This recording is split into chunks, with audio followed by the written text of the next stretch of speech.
மீன் நல்லா அந்த மேலெல்லாம் அந்த கோல்டு கலர் வந்து பாருங்கள், அந்த மாதிரி வந்தால் நல்லா வெந்துருச்சுன்னு அர்த்தம்.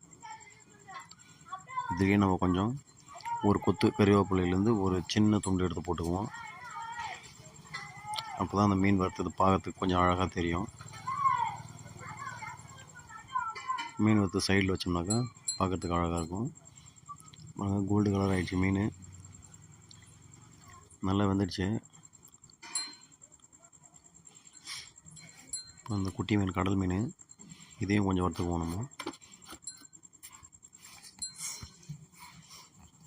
நீங்கள் பார்க்குறவங்க லைக் பண்ணுங்கள், ஷேர் பண்ணுங்கள்.